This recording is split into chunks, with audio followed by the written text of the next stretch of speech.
50 voix contre 49, et l'homme qu'ils viennent de confirmer au ministère de la Justice pourrait devenir le premier attorney général de l'histoire américaine reconnu coupable d'outrage à un tribunal fédéral.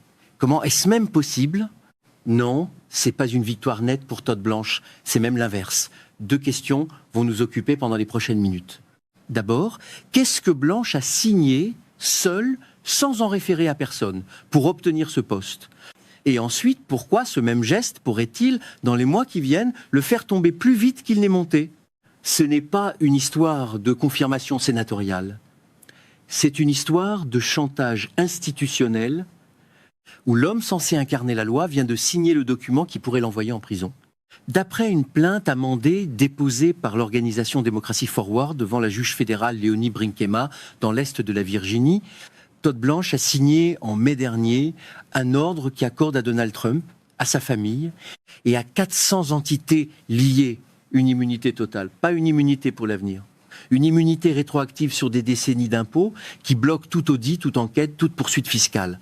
En clair, un blanc-seing pour effacer des dettes fiscales qui se chiffrent en centaines de millions de dollars. Regardez bien ça, parce que le mot qui revient dans le texte du complaint n'est pas anodin. Paragraphe 1 du document.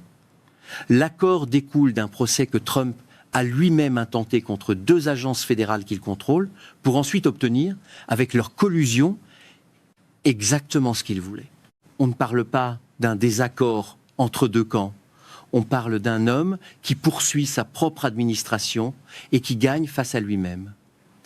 C'est là que le tableau change. Parce qu'un juge fédéral à la retraite, Mark Wolf, nommé par Ronald Reagan en 1985 et qui a démissionné de son poste en novembre dernier pour pouvoir parler librement, a été formel dans une interview récente.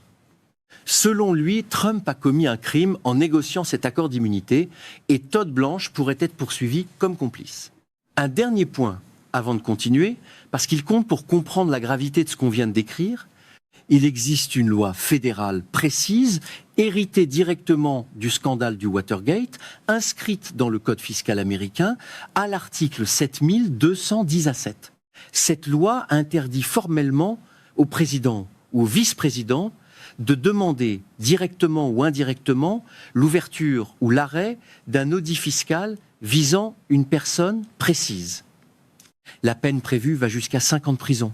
Et selon Wolf, Trump ne serait même pas protégé par l'immunité présidentielle sur ce point précis parce qu'il a engagé cette procédure en tant que citoyen privé, pas en tant que chef de l'État.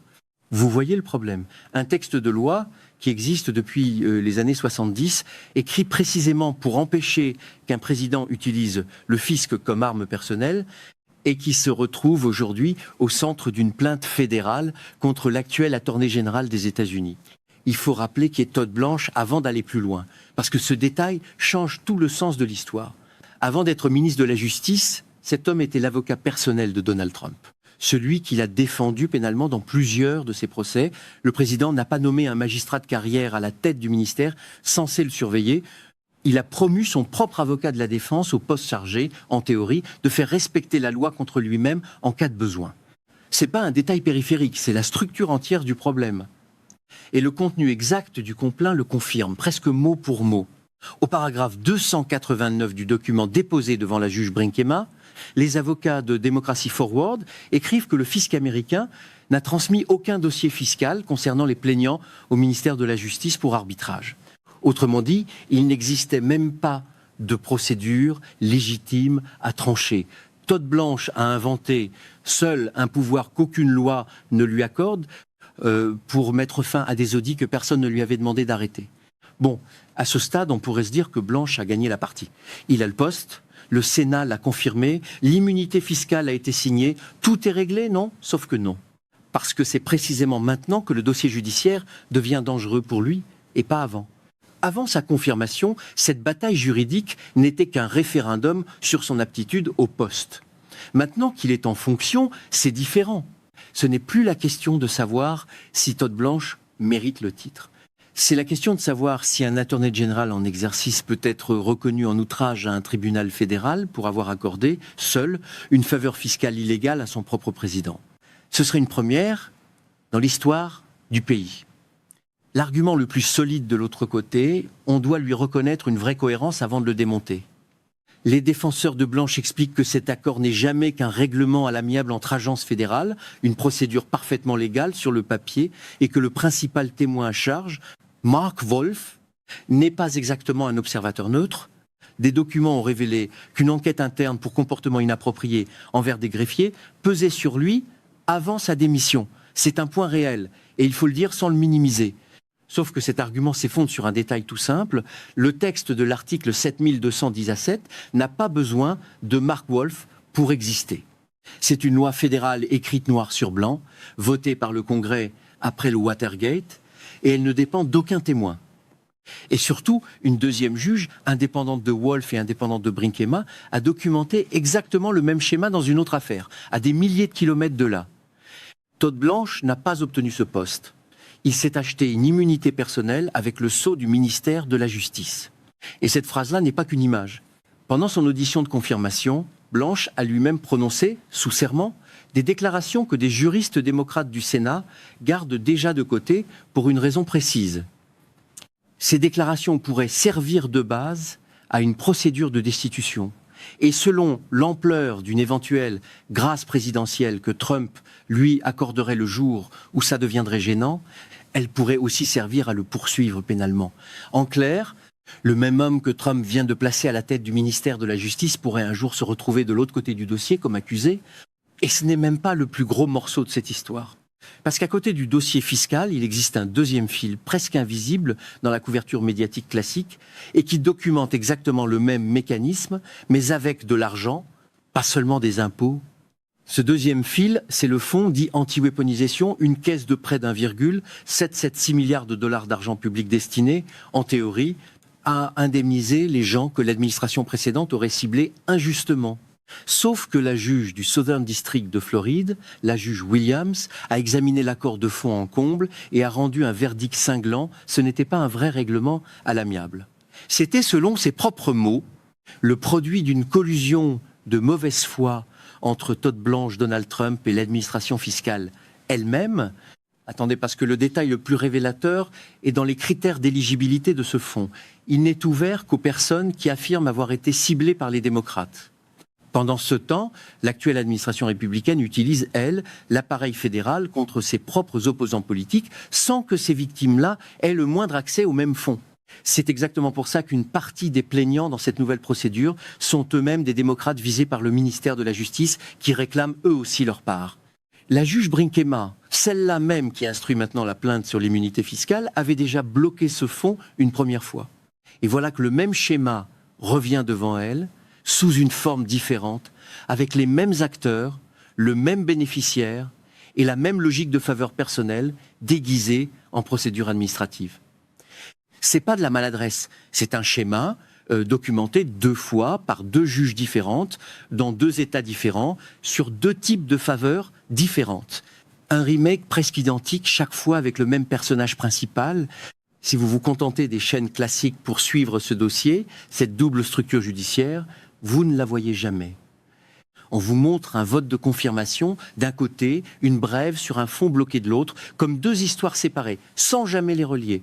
Ce sentiment que vous aviez, en entendant parler d'une simple confirmation sénatoriale de routine, que quelque chose clochait derrière ce vote, il était juste parce que ce vote de 50 voix contre 49 n'a jamais été une formalité.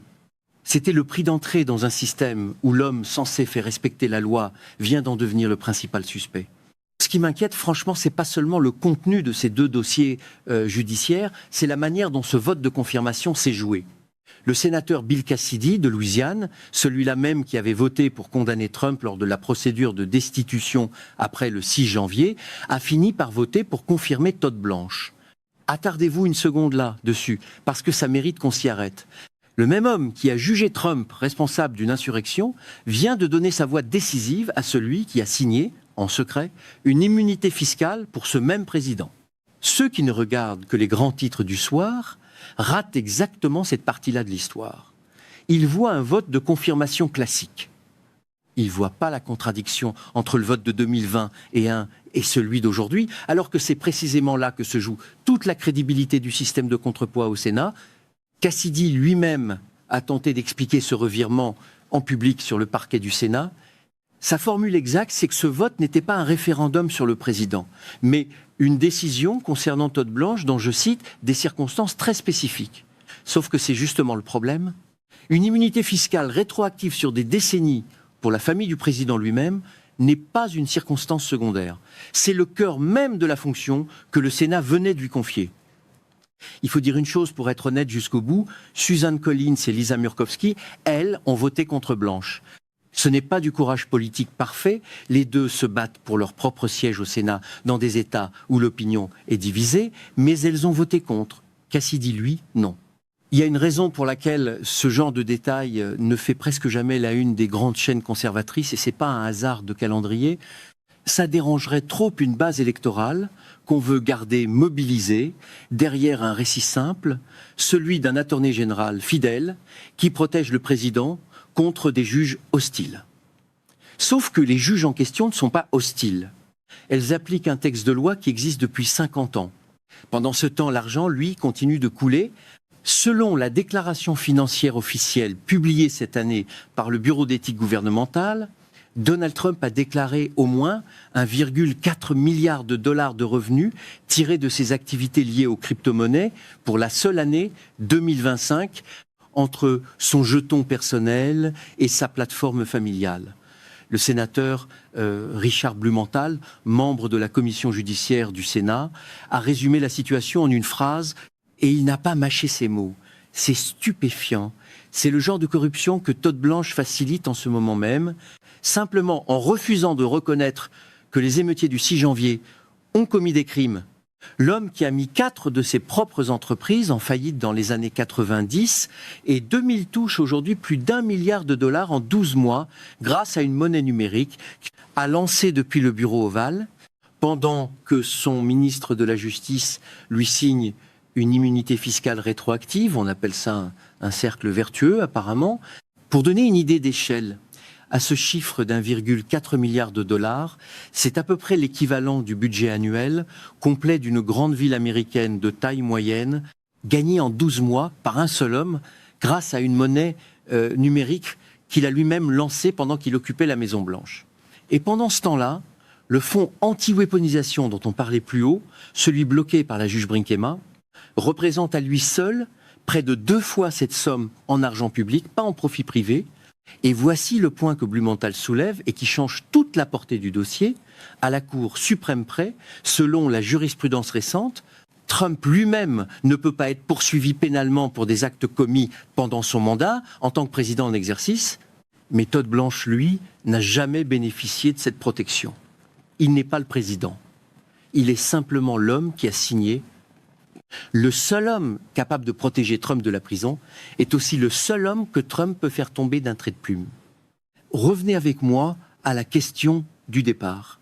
Vous êtes venu pour un vote de confirmation sénatoriale, 50 voix contre 49, un chiffre de procédure comme il y en a des dizaines chaque année. Vous repartez avec la preuve que ce chiffre cachait un homme en train de signer de sa propre main le document qui pourrait un jour le faire tomber en prison à la place du président qu'il protège. Ça rappelle furieusement le cheval de Troie. On fait entrer quelqu'un en pensant qu'il protège la citadelle et il finit par en devenir la faille la plus exposée. Blanche pensait sécuriser sa position en signant cette immunité. Il vient peu être de signer le document qui servira à le poursuivre lui-même. Il y a un deuxième point que je veux vous laisser avant de conclure, parce que c'est celui qui, pour moi, compte le plus. Le sénateur Cory Booker, membre lui aussi de la commission judiciaire, m'a expliqué pourquoi ce combat valait la peine d'être mené, même perdu au Sénat. Il a insisté sur le fait que céder, se dire que ça ne changera peu, être rien, c'est précisément ce qui mène à l'érosion lente des principes qu'on prétend défendre. Il faut se tenir debout, même quand on sait qu'on va perdre le vote. Booker a même comparé cette bataille à celle menée, ligne après ligne, par des générations avant lui pour obtenir chaque avancée sur les droits civiques, en rappelant qu'aucune de ces avancées n'était acquise d'avance au moment où le combat a commencé. Ce n'est probablement pas terminé. La plainte devant la juge Brinkema n'en est qu'à ses débuts et une décision qui déclarerait l'immunité fiscale de Trump illégale et nulle changerait immédiatement la donne pour Blanche, pour sa famille présidentielle et pour les centaines de millions de dollars en jeu. Une deuxième juge, dans un autre État, a déjà tranché dans le même sens sur le fond. Sisyphe remontait son rocher en sachant qu'il redescendrait. Ici, c'est l'inverse. Chaque nouvelle décision judiciaire pousse le rocher un peu plus haut contre Blanche, pas contre les plaignants. Et pendant que cette question judiciaire reste sans réponse définitive, ce sont les contribuables américains ordinaires qui absorbent le coût réel de tout ça, pendant que les porte-paroles de l'administration continuent, eux, de répéter que tout est parfaitement légal et que l'affaire est close. Je vous promets une chose, dès que la juge Brinkema rendra sa décision sur cette immunité fiscale, vous le saurez ici en premier, avec le texte exact du jugement. Abonnez-vous à la chaîne pour ne pas rater ça. Et si cette analyse vous a été utile, un simple like m'aide vraiment à la faire connaître à plus de monde.